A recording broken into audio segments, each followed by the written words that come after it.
Hello dear students, welcome once again in our video lecture of structure of atom. This is our last video for this chapter and we will start a new chapter in our next video. The new chapter will be classification of elements. Now in this video the topics to be discussed are electronic configuration of chromium and copper, then the concept of exchange energy, and a little topic which is known as photoelectric effect. Okay, so take your note and pen with you and let us start. First of all, let us write the electronic configuration of chromium and copper. And we know very well that if you want to write the electronic configuration of any element, three principles should be considered. Aufbau principle, Pauli's exclusion principle, and Hund's rule of maximum multiplicity. Aufbauનો નિયમ, પૌલીનો નિષેધ સિદ્ધાંત અને હુન્ડનો મહત્તમ spin ગુણકતાનો નિયમ. આ ત્રણને આપણે ધ્યાનમાં રાખી અને ઇલેક્ટ્રોનિક કોન્ફિગરેશન લખવાની થાય. તો ચાલો શરૂ કરીએ છીએ કામ. પહેલા હું એ ચાર્ટ તો દોરી જ લઉં. જેમ તમને ક્વેશ્ચન પેપર આપવામાં આવે એટલે તરત જ આઉટબાઉ ચાર્ટ ડ્રો કરી જ લેવાનો છે. તો અહીં હું લખી લઉં છું 1s 2s 2p 3s 3p 3d 4s 4p 4d 4f 5s 5p 5d 6s 6p 7s, and the order in which the electrons are filled in orbital will follow like this. Okay, now let us write the electronic configuration of chromium.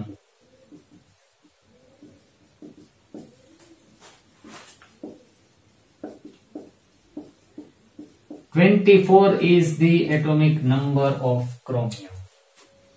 So if we follow the Aufbau rule simply, then it will go like this: 24 chromium, 18 argon, because argon is the nearest inert gas for chromium and it is having 18 electrons. That means 1s2 2s2 2p6 3s2 3p6 ત્યાં સુધીનું argon લખીએ એટલે આવી ગયું કહેવાય. અને 18 electron થયા. We have to accommodate total 24 electrons, out of which 18s are already filled.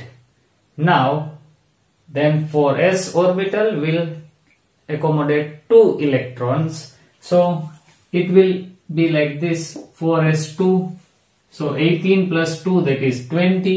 Still 4 electrons to be filled, that will go in 3d orbital, so it should be 3d4. This could be the ideal electronic configuration in ground state for chromium. Now let us write it in Hund's pattern. So here this is 4s, and for 3d there are 5 orbitals. So according to this configuration, s orbital is having 2 electrons and d is having 4, and all are having same spin as we follow the Hund's rule. Hund's rule is applied in case of degenerate orbitals. So here we have 5 degenerate orbitals and 4 electrons are to be filled. So each electron will be in each orbital having parallel spin. So આ હોવું જોઈએ. But the actual electronic configuration of chromium is like this.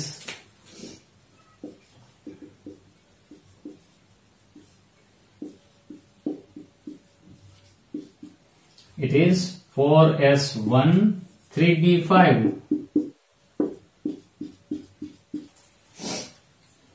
This is the actual electronic configuration of chromium. This is not. According to Aufbau's principle, the electronic configuration of chromium should be like this: 4s2 3d4. But instead of that, the configuration is 4s1 3d5. Why it is so? આવું શું કામ થાય છે? તો એની પાછળનું reason સમજો. અહીં લખું છું ઘણા બાળકો એવું પણ કહે છે કે સર ગુજરાતીમાં પણ લખજો ને. બાળકો બેયમાં લખીશ તો આપણા વિડીયોનું લેન્થ વધી જાય, એટલે હું લખીશ ઇંગ્લિશમાં, ગુજરાતીમાં બોલી દઈશ કે જેથી તમને ગુજરાતી વાળાને પણ એ લખવું હોય તો અનુકૂળ આવે. બોલીશ ખરા, બધા જ મુદ્દાઓ ગુજરાતીમાં બોલીશ, જે હું અંગ્રેજીમાં લખીશ એ ગુજરાતીમાં બોલી જ દઈશ. ચાલો, તો અહીંયા પોઈન્ટ લખું છું. હાફ ફિલ્ડ એટલે કે અડધી ભરાયેલી અવી, and fully filled d orbitals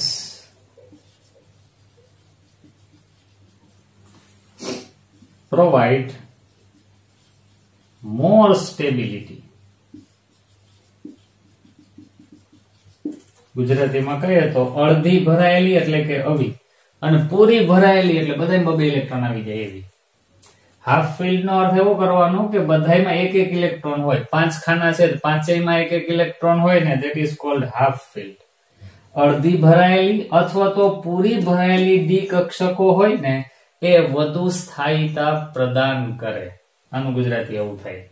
તો અહીંયા ક્રોમિયમ, જો એક ઇલેક્ટ્રોન અહીંથી અહીંયા પહોંચી જાય, અત્યારે જો આ આઈડિયલી જેમ ઇલેક્ટ્રોનિક કોન્ફિગરેશન લખતા હતા તો એમાં હાફ ફિલ્ડ નથી થતું, પણ જો અહીંથી એક ઇલેક્ટ્રોન અહીંયા આવી જાય ને તો હવે હાફ ફિલ્ડ ઇલેક્ટ્રોનિક કોન્ફિગરેશન એને મળે છે, અને હાફ ફિલ્ડ કોન્ફિગરેશન વધુ સ્ટેબિલિટી આપે.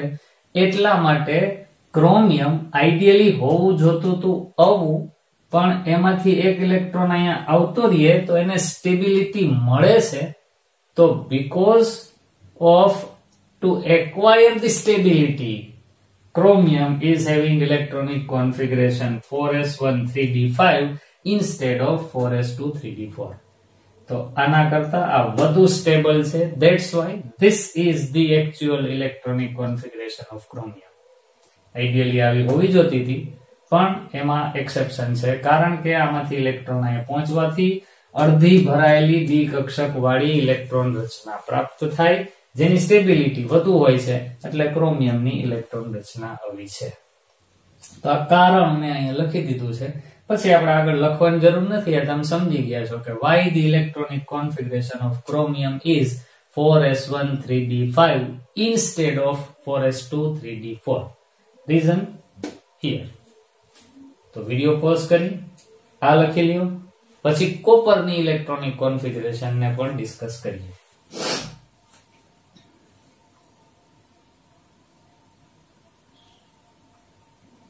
Okay, now let us write the electronic configuration of copper. Same statement can be applied in that case also.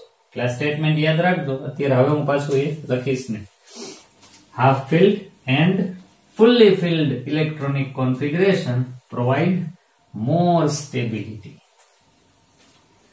Okay, so now let us write the electronic configuration for copper. 29 is the atomic number of copper. So let us write the electronic configuration of copper according to Aufbau's principle. So here 18 in argon, 4s2, that means 20, and still 9 electrons are to be filled. 18 plus 2 20, but we have 29 electrons. So 2 if placed in 4s, then remaining 9 electrons are to be filled in 3d orbital, and that can be filled like this: 1 2 3 4 5 6 7 8 and 9. This could be the electronic configuration of copper according to the Aufbau's principle. But here just remember that statement: half filled or fully filled electronic configuration provide more stability. તો અહીંયા જુઓ જી, આ બધાયમાં જોડી આવી ગઈ, એક આમાં જ નથી. જો આમાંથી એક ઇલેક્ટ્રોન અહીંયા જાતો રહે અને જોડી બની જાય તો બધી જ ઓર્બિટલ પૂરી ભરાયેલી છે એવું કહેવાય, and it will provide more stability. Therefore one electron from 4s will go to 3d. In that case, our electronic configuration will be like this.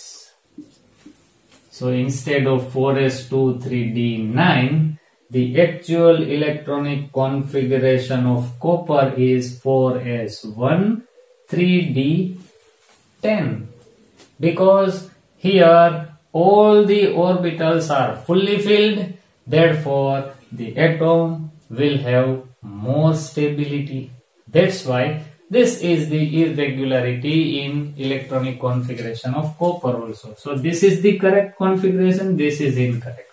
તો આ બે એક્સેપ્શન છે, તમારે એને યાદ રાખવાના. અને શું કામે આવું થાય છે એનું રીઝન પણ આપણે જોયું. અને છતાંય ત્યાંના પછી આપણે જે ટોપિક ડિસ્કસ કરવાના છીએ, એક્સચેન્જ એનર્જી, બસ એ ટોપિકને પણ તમે આમાં એપ્લાય કરશો એટલે તમને ખ્યાલ આવી જશે કે શું કામે આમાં આવી ઇરેગ્યુલારિટીઝ છે. તો કોપરની પણ કોન્ફિગરેશન લખી લીધું.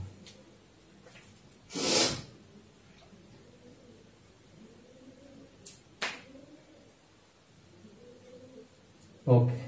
Now one more example. If I say electronic configuration of carbon, then it will be 1s2, 2s2 and 2p2. And if we write it in Hund's pattern, then it will like this: 1 2 3 4 5 and 6. Now this is the ground state electronic configuration of carbon.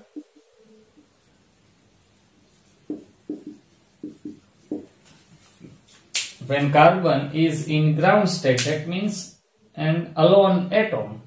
It is not combined with any species. It is only a sessile atom, alone atom. In that condition, its electronic configuration will follow the normal rules to fill the electrons in orbital.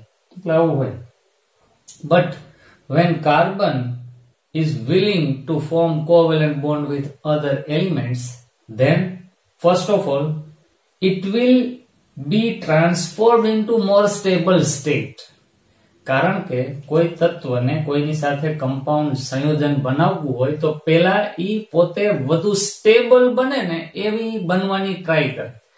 So if here one electron from 2s goes to 2p, in that condition carbon will have half-filled p orbital, and half-filled p orbital will provide more stability. આ તો normal કન્ડિશનમાં જ આવું કરી લેતું હતું chromium અને copper, પણ કાર્બન છે નોર્મલ કન્ડિશનમાં આમ જ રહે છે. જ્યારે એને કમ્પાઉન્ડ બનાવવા હશે ત્યારે કાર્બનની ઇલેક્ટ્રોનિક કોન્ફિગરેશન આવી બની જશે. અહીં ઉપર સ્ટાર કરું છું. This represents the excited state. So it will be like this: 1s2, 2s1, 2p3, 1 2 3 4 5 and 6. Now this is the excited state or excited state of carbon.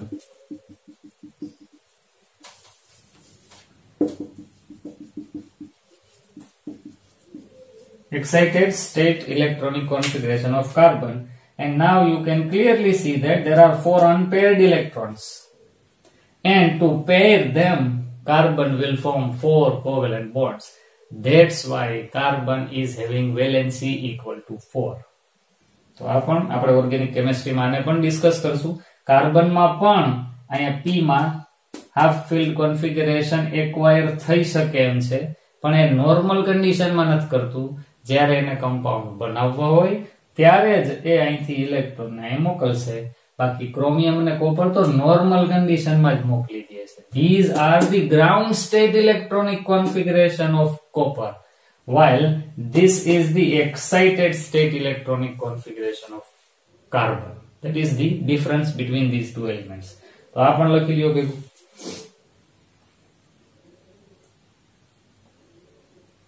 Okay, ચાલો હવે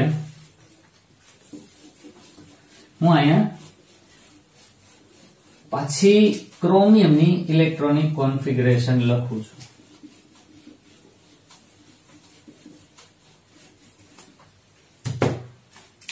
Electronic configuration of chromium: 24 atomic number, 18 argon, then 4s2 3d4. આમ હોત તો એ તો ખોટું કહેવાત, એટલે હવે બની જાય છે 4s1 3p5. શું કામે? તો એની પાછળનું રીઝન હવે આપણે સમજીએ. ટોપિક શીખીએ છીએ exchange energy. Now what is exchange energy? ધ્યાનથી સમજો. If in degenerate orbitals, if two or more unpaired electrons are there having parallel spin, then they can exchange their positions, and in doing so, they will release some amount of energy. And if energy is released, atom will get stability. ગુજરાતીમાં કહું, જ્યારે કોઈ પણ ઓર્બિટલમાં આવી રીતના બે કે બે થી વધુ અનપેર્ડ ઇલેક્ટ્રોન હોય ને, ત્યારે એ ઇલેક્ટ્રોન પોતાની પોઝિશનને એક્સચેન્જ કરી રાખતા હોય. ઓલો અહીંયા જાય, અહીંયા જાય. બસમાં દરેક સીટમાં એક એક જણો જ બેઠો છે, ગળદી જરાય નથી, સીટ જેટલા જ માણસો છે, અને એ બધા આખી મુસાફરી દરમિયાન આવું રમવું હોય તો રમી શકે. ઓલો અહીંયા જાય, ઓલો અહીંયા જાય, તો એમ બધા પોતપોતાની જગ્યાઓ બદલે રાખે. હવે આખી મુસાફરીમાં આ લોકો શાંતિથી બેસવાને બદલે જગ્યાઓ બદલા કરે, તો એની એનર્જી તો ઘટે ને, બિચારાઓની થાકી જાય.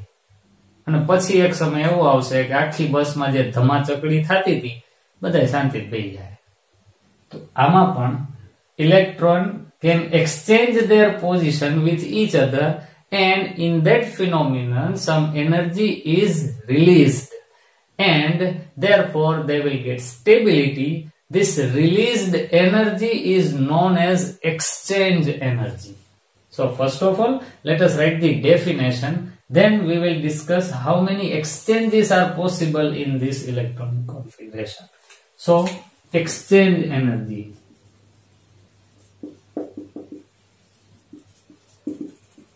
ઇંગ્લિશમાં લખીશ, ગુજરાતીમાં પણ બોલી દઈશ.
ચાલો બોલી દઉં છું, ઇંગ્લિશમાં અને ગુજરાતીમાં બંનેમાં. Unpaired electrons having same spin are present in any degenerate orbitals, then they will exchange their positions, and in doing so some energy is released. This energy is known as exchange energy, and because of this phenomenon atom will acquire stability. ગુજરાતીમાં કહું તો, જો કોઈ સમશક્તિ કક્ષકોમાં બે કે વધુ અયુગ્મિત electron આવેલા હોય તો તેઓ એકબીજાના સ્થાનની અદલા બદલી કરે, પરિણામે ઉર્જા ગુમાવે. આવી ઉર્જાને એક્સચેન્જ એનર્જી, ગુજરાતીમાં વિનિમય ઉર્જા એવું કહેવાય. અને આ ઘટનાને કારણે પરમાણુની સ્થિરતા વધે. ગુજરાતીમાં પણ બોલી દીધું છે, ધીમે ધીમે બોલતો હતો કે જેથી તમે લખી પણ શકો. છતાંય એવું લાગે તો વિડીયોને રિવાઇન્ડ કરી પાછું સાંભળીને લખી લેજો. ઓકે, તો આ પેલા લખી લ્યો. પછી હવે હું તમને આના એક્સચેન્જની પોસિબિલિટી બતાવું.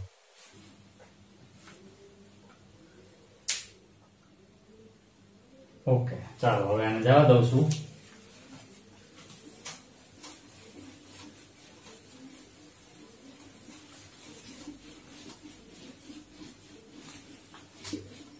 ચાલો જોઈએ હવે આના એક્સચેન્જ કેટલા પોસિબલ છે. માની લ્યો કે આ ક્રોમિયમ છે અને એમાં અત્યારે 5 અયુગ્મિત ઇલેક્ટ્રોન છે, તો એક્સચેન્જ ની પોસિબિલિટી જુઓ, ધ્યાન દેજો બરાબર. ઉપર જગ્યા કરી નાખું. પહેલા આ બે એકબીજાની સાથે એક્સચેન્જ થાય એટલે એક પોસિબિલિટી આ થઈ, અહીં લખી લઈએ લ્યો ને 1. પછી આ પેલો છે એ બીજા હારે એક્સચેન્જ કરી શકે ને ત્રીજા સાથે, એટલે આ બીજી પોસિબિલિટી થઈ. પછી આની હારે એક્સચેન્જ થઈ શકે ને આ ત્રીજી પોસિબિલિટી થઈ, અને આની સાથે એક્સચેન્જ થઈ શકે ને આ ચોથી પોસિબિલિટી થઈ. પહેલો ઇલેક્ટ્રોન બીજા, ત્રીજા, ચોથા અને પાંચમા બધાની સાથે એક્સચેન્જ કરી શકે, એટલે 4 પોસિબિલિટી તો પહેલા ઇલેક્ટ્રોને આપી. ચાલો હવે જોજો ધ્યાનથી. હવે આ બીજો ઇલેક્ટ્રોન ઈ પણ કોકની હારે એક્સચેન્જ કરી શકશે ને, આ બીજો અને ત્રીજાની પોઝિશન વચ્ચે એક્સચેન્જ થઈ શકે, એટલે એક આ થઈ પોસિબિલિટી. પછી આ બીજો ચોથા હારે એક્સચેન્જ કરી શકે, આ બીજી પોસિબિલિટી થઈ. અને આ બીજો પાંચમા સાથે પણ એક્સચેન્જ કરી શકે, આ ત્રીજી પોસિબિલિટી. એટલે first electron will do 1 2 3 4 4 exchanges. Second electron will do 1 2 3 exchanges. ભાઈ આમાં કોઈને એવો ક્વેશ્ચન થતો હોય કે સર આ આની હારે એક્સચેન્જ કરે એવું ન બતાવી શકાય? સાચો વિચાર છે, પણ એ તો અહીંયા બતાવી દીધું કહેવાય ને. આ પહેલું ને બીજાનું એક્સચેન્જ તો આપણે આમાં જ બતાવી દીધું, એટલે એને આપણે આમાં પાછું કાઉન્ટ નથી કરતા. ખ્યાલ આવ્યો? ચાલો હવે ત્રીજા ઇલેક્ટ્રોનની એક્સચેન્જ જોઈએ. હવે હું કાળા કલરથી લખું છું. ત્રીજો ઇલેક્ટ્રોન આની સાથે પણ એક્સચેન્જ કરી શકે, ચોથા સાથે, અને ત્રીજો પાંચમા સાથે પણ એક્સચેન્જ કરી શકે. તો એની 2 પોસિબિલિટી આવી. થર્ડ ઇલેક્ટ્રોનની એક્સચેન્જની પોસિબિલિટી 2. ત્રીજો ચોથા હારે, ત્રીજો પાંચમા સાથે. એમ ન કહેતા કે ભાઈ આની હારે નાની હારે ગણાઈ ગયા પેલામાં બીજામાં. ઓકે, અને હવે ચોથો ઇલેક્ટ્રોન કોની સાથે એક્સચેન્જ કરી શકે? તો કે એમાં એક જ પોસિબિલિટી છે, પાંચમા સાથે. Now count the total exchanges. Total exchange 4 ને 3 7 ને 2 9 ને 1 10. Total 10 exchanges are possible if the electronic configuration of chromium is 4s1 3d5. તો આ રીતના ગણી શકાય, અને જેમ ટોટલ એક્સચેન્જ ની ફિગર મોટી એમ એટોમની સ્ટેબિલિટી વધુ. તો અહીં ટોટલ એક્સચેન્જ 10 થયા છે, પણ જો થોડીક વાર માટે વિચારો કે આપણા ક્રોમિયમની ઇલેક્ટ્રોનિક કોન્ફિગરેશન જેમ આઈડિયલ હોવી જોતી હતી એમ જ હોત તો કેટલા એક્સચેન્જ થાય? તો એ આવું હોત ને 4s2 3d4. તો આપણે આમ લખત.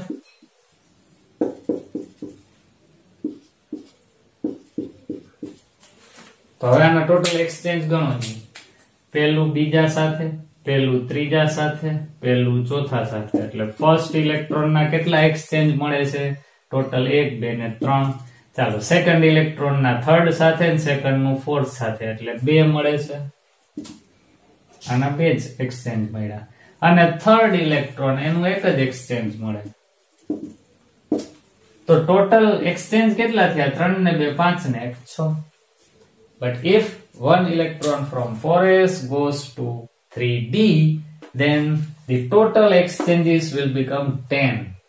And higher the number of exchanges, higher will be the amount of energy emitted, and more will be the stability of that atom.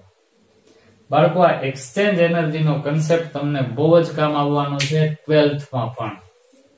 કોઈ પણ એટોમ કે આયન ની સ્ટેબિલિટી તમે એક્સચેન્જ એનર્જી ના આધારે નક્કી કરી શકો. ચાલો વિડિયો પોઝ કરી અને આ લખી લ્યો. આ એક્ઝામ્પલ 2 અહીંયા હું લખી દઉં છું.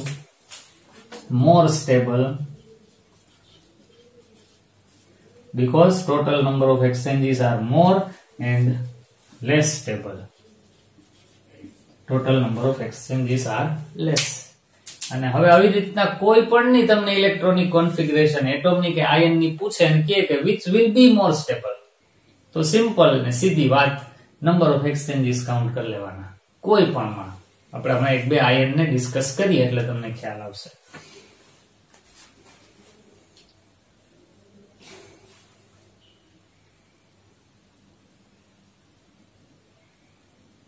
Okay, chalo.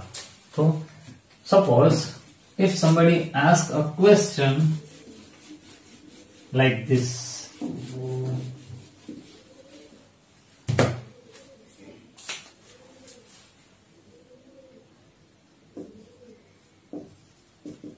which ion is more stable?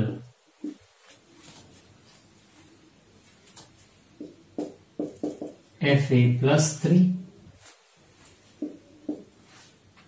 B Fe plus 2. Now if this is the question, then you have to write the electronic configuration of Fe plus 3 and Fe plus 2. Let us write. And for that you must know the atomic number of iron, that is 26. So first of all, let us write the electronic configuration of iron atom. 18 argon, then 4s2 20 and 3d6. This is the electronic configuration of iron. 4s2 3d6, 18 plus 2 20 plus 6 26. So it is like this.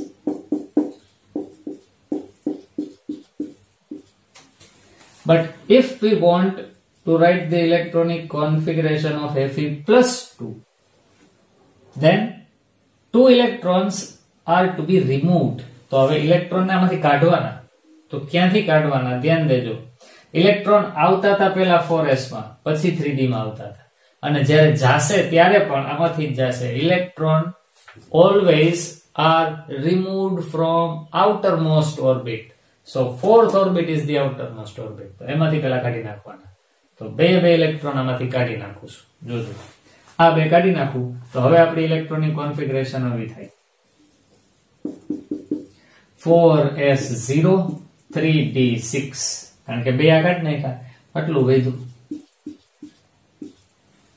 This is the electronic configuration of Fe plus 2. Now let us write the electronic configuration of Fe plus 3. Here 3 electrons are to be removed. તો બે અહીંથી અને એક અહીંથી કાઢવાનો. જ્યારે 4s માંથી બધાય નીકળી ગયા અને 3d માંથી કાઢવાના હોય તો જેમાં પેર બનેલી હોય ને એમાંથી પહેલા ઇલેક્ટ્રોન કાઢવાનો, એટલે આ કાઢી નાખવાનો. તો બે તો અહીંથી ગયા એટલે 4s0 અને આ આવશે 3d5. કોન્ફિગરેશન થાય આવી.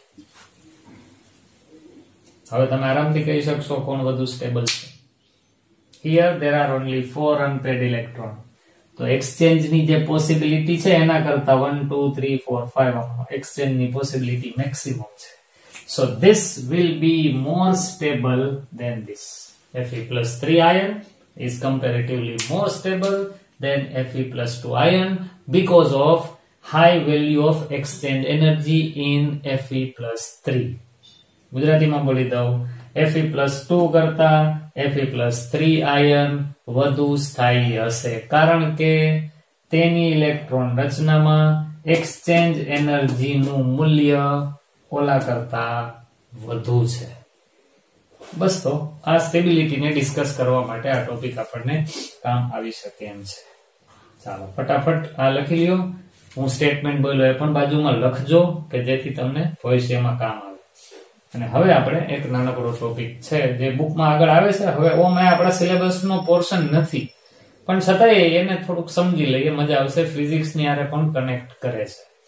એ છે ફોટો ઇલેક્ટ્રિક ઇફેક્ટ. ઓકે, તો આને હું જવા દઉં છું.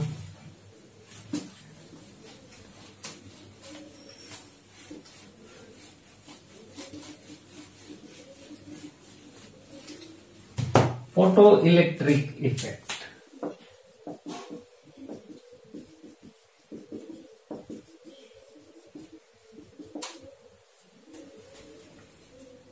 આલ્બર્ટ આઇન્સ્ટાઈને આ ફિનોમિનનને સમજાવેલી છે, ફોટો ઇલેક્ટ્રિક ઇફેક્ટ. આખી ઘટનાને સમજીએ. હવે તમે એ જાણો છો કે radiation may have energy because it is having wave and frequency, and we know the relation between frequency and energy.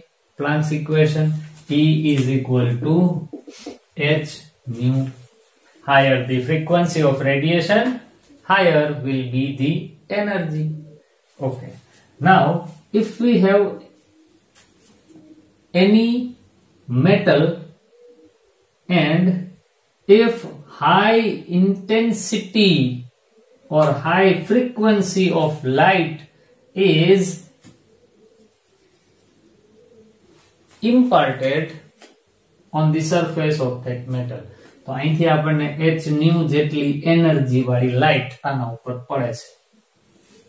જો આની સરફેસ ઉપર કોઈ પ્રોપર એનર્જી થી લાઇટના રેસ ઇન્સિડન્ટ કરીએ તો આ બધી લાઇટના રેસની એનર્જી કોને મળે? તો કે આની સરફેસ ઉપર જે એટોમ્સ છે ને, અને એ બધા એટોમ માં ઇલેક્ટ્રોન છે.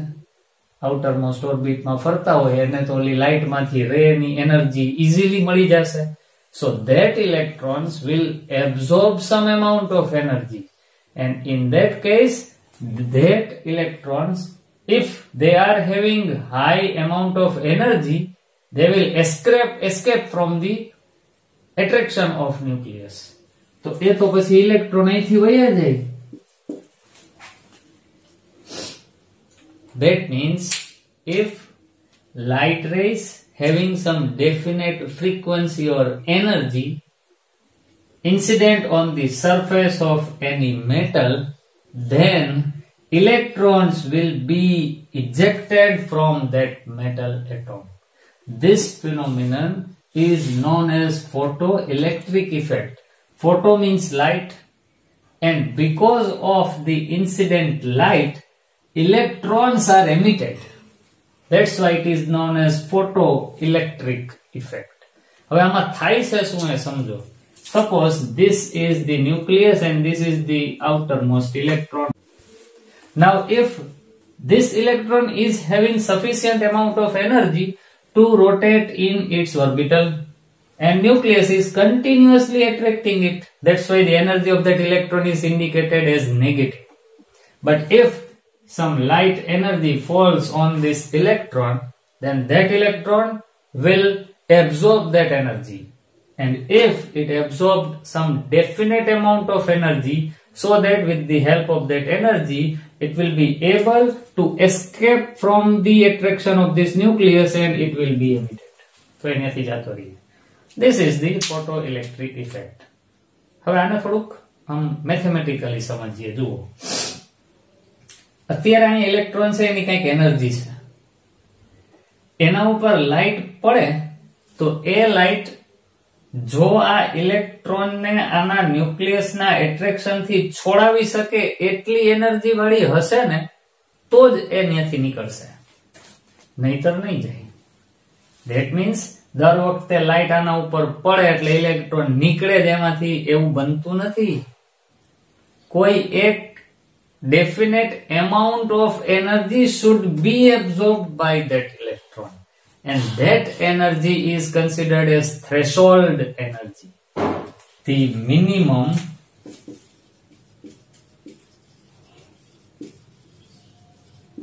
threshold energy, the minimum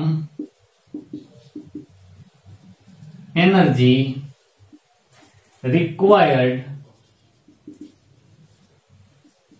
for an electron to escape from the attraction of nucleus is known as threshold energy for that electron. તો એટલી કે એનાથી વધુ એનર્જી મળે ને તો એ ઇલેક્ટ્રોન ત્યાંથી નીકળે. હવે એને સાવ કાઠિયાવાડીમાં સમજાવું. માની લો કે આ બુક સ્ટોર છે આખો. આ બુક સ્ટોર ના માલિક છે. આ બોલપેન છે. આ બોલપેન ની વેલ્યુ 10 રૂપિયા છે. અહીંથી એક સ્ટુડન્ટ આવે છે જેને બોલપેન ખરીદવાનો ઈરાદો છે. તો એ અહીંયા આવી અને આ દુકાનદારને કહેશે કે મને આ બોલપેન આપો, આ લ્યો 5 રૂપિયા. શું કરશે દુકાનદાર? ના પાડશે. યાર આની કિંમત 10 રૂપિયા છે, તું 5 રૂપિયા લઈને આવ તો કઈ હું તને આ લઈ ન જવા દઉં. દેખતી વાત છે. That means ઓલા સ્ટુડન્ટ પાસે થ્રેશોલ્ડ એનર્જી જેટલા રૂપિયા નથી, એટલે ઇલેક્ટ્રોન અહીંથી નહીં નીકળે. માનો કે એ સ્ટુડન્ટ અહીંયા આવીને દુકાનદારને 10 રૂપિયા આપે. Now it is having threshold value. તો પછી આ ઇલેક્ટ્રોન અહીંથી નીકળે. આટલું મગજમાં બેસે છે. આગળ આનો અર્થ એવો થયો કે ઇન્સિડન્ટ લાઇટની એનર્જી ઈ કોના જેટલી છે? થ્રેશોલ્ડ એનર્જી જેટલી. જો ઇન્સિડન્ટ લાઇટની એનર્જી થ્રેશોલ્ડ એનર્જી જેટલી હોય તો જ ઇલેક્ટ્રોન ત્યાંથી નીકળશે. નીકળો. બીજી વાત, માની લ્યો કે આ દુકાનદારની પાસે એક સ્ટુડન્ટ આવે છે, આની કિંમત 10 રૂપિયા છે, પણ આ ભાઈને આ સ્ટુડન્ટ 20 ની નોટ આપે છે. તો શું થશે? તો બનશે એવું કે આ દુકાનદાર 20 ની નોટ લઈ એને આ ઇલેક્ટ્રોન લઈ જવા દેશે અને ઉપરાંત એક બીજી નોટ 10 ની પણ આપશે કે આ લઈ જા. સમજી શકો છો? તો થશે એવું કે જો કોઈ ઇલેક્ટ્રોનને એની થ્રેશોલ્ડ એનર્જી કરતા વધુ એનર્જી આપવામાં આવે તો શું થાય? તો સ્વાભાવિક વાત છે કે થ્રેશોલ્ડ એનર્જી કરતા વધુ એનર્જી આપી તો જેટલી થ્રેશોલ્ડ છે એટલી તો આ ઇલેક્ટ્રોનને ત્યાંથી છોડાવવામાં વપરાશે અને એના સિવાયની જે છે ને એ ઇલેક્ટ્રોનની સાથે નીકળશે. That is called the kinetic energy of that electron. તો હવે મારે ફોર્મ્યુલા આમ લખવું જોઈએ કે ઇન્સિડન્ટ એનર્જી એટલે ફોર્મ્યુલા લખવા માટે આ જગ્યા ચાલશે. ચાલો, ઇન્સિડન્ટ એનર્જી એને હું લખું છું EI. Incident energy. Incident energy is equal to threshold energy. અહીંયા લખું છું T. હવે ઇન્સિડન્ટ એનર્જી ને h nu કહું, થ્રેશોલ્ડ એનર્જી ને h nu 0 કહું. E ના જ ફોર્મ્યુલા છે. તો આ એક ફોર્મ્યુલા બન્યું ત્યારે શું થશે તો કે ખાલી ઇલેક્ટ્રોન એમિટ થશે, એની પોતાની પાસે કઈ એનર્જી નહીં હોય એક્સ્ટ્રા. 10 રૂપિયા આપ્યા, બોલપેન લઈને આવતા રહ્યા. પણ if h nu is having higher energy than the threshold energy, then that electron will have energy which is absorbed is threshold energy plus some kinetic energy will also be there, 1/2 mv square. So this will be the formula in case of electron absorbing higher amount of energy than the threshold energy. આ energy incident રેની energy છે. એ કેટલી? તો કે threshold જેટલી તો હતી પણ એના કરતા થોડીક વધુ હતી, એટલે વધુ એનર્જી ઇલેક્ટ્રોનની કાઇનેટિક એનર્જીમાં કન્વર્ટ થાય. અને જો કોઈ પૂછે કે if some amount of light is incident on the surface of this metal and the emitted electron is having some amount of kinetic energy, that means the incident energy is higher than the threshold energy. તો જ kinetic energy મળે. આમાંથી kinetic energy ને તમે subject બનાવો, 1/2 mv square is equal to h nu minus h nu 0. So in case of photoelectric effect, if you want to find the value of kinetic energy, then it will be h nu minus h nu 0. H nu is incident energy h nu 0 is threshold energy. So the formula will be ek, that is kinetic energy, is equal to h nu, that is incident energy, minus h nu 0, that is threshold energy. You can also write it like this: h nu minus nu 0. તો આ રીતના kinetic energy કોઈ પણ emitted electron ની find થઈ શકે. અને કોઈ એમ કહે કે ભાઈ થ્રેશોલ્ડ એનર્જી જેટલી જ એનર્જી આપી છે, that means both these values are same, અને તો કાઇનેટિક એનર્જી કેટલી? 0. તો પછી ઇલેક્ટ્રોન ને ખાલી એમિશન થશે, એની પોતાની કોઈ કાઇનેટિક એનર્જી નહીં હોય. આ એક વાત. વિડિયો પોઝ કરી પેલા આટલું ડ્રો કરીને જેમ મેં લખ્યું છે એમ જ લખી લ્યો, પછી આના ઉપરથી હજી એક બીજી વાત કરીએ.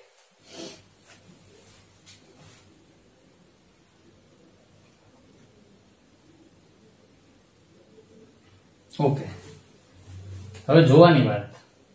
જો અહીંયા એકદમ ગુજરાતીમાં જ બોલું છું બાળકો, એટલે તમે બરાબર સમજી શકો. બહુ ઇમ્પોર્ટન્ટ વસ્તુ છે, કદાચ આ સ્ટેટમેન્ટ ક્યાંક તમારી સામે આવે. આની સરફેસ ઉપર જે લાઇટ આપણે ફેંકીએ છીએ એની એનર્જી થ્રેશોલ્ડ કરતા ઓછી હશે તો કંઈ નહીં થાય. થ્રેશોલ્ડ જેટલી હશે તો ઇલેક્ટ્રોન એમિટ થશે.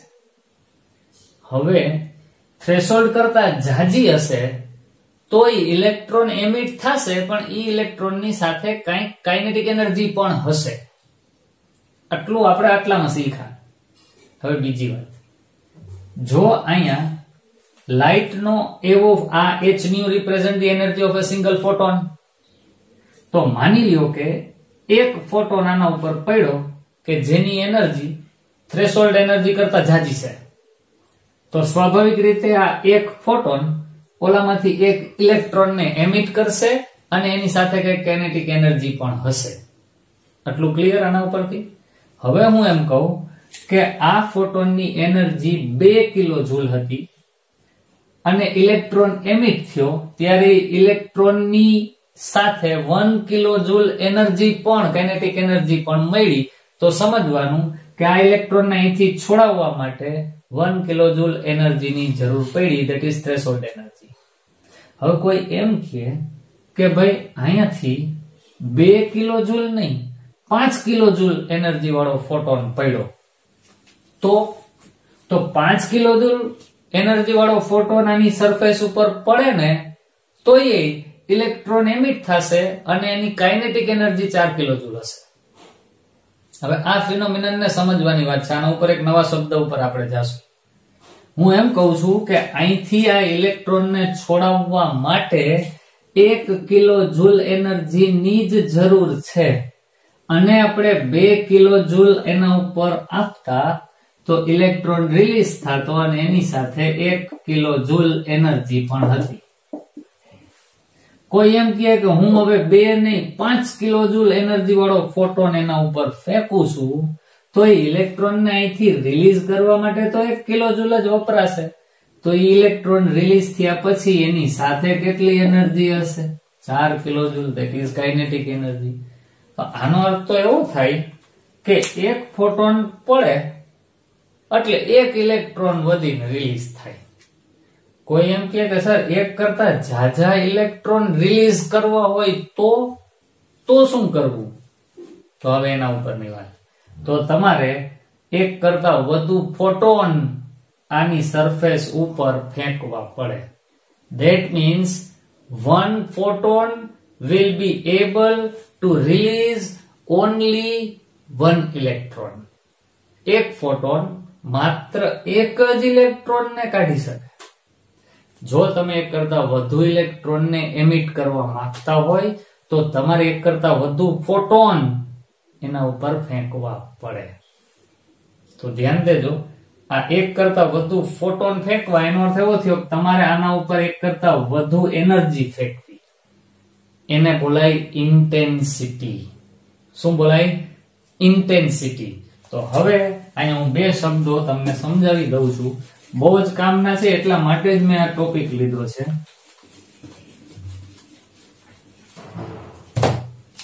પહેલો વર્ડ છે ઇન્ટેન્સિટી એન્ડ બીજો વર્ડ ફ્રીક્વન્સી. ઇન્સિડન્ટ ફોટોન એટલે કે લાઇટ ની ઇન્ટેન્સિટી જેટલી વધુ એટલા વધુ ઇલેક્ટ્રોન એમાંથી એમિટ થશે. So the number of emitted electrons depends upon the intensity of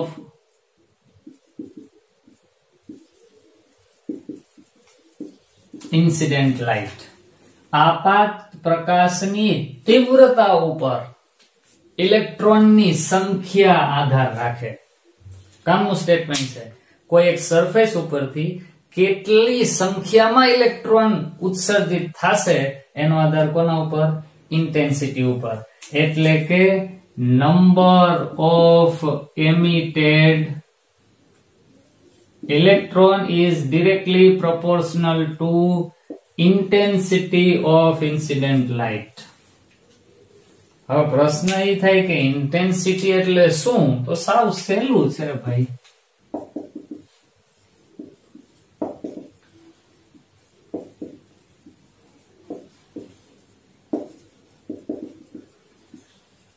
energy transferred પર યુનિટ એરિયા એન્ડ ઇન્ટેન્સિટી કહેવાય.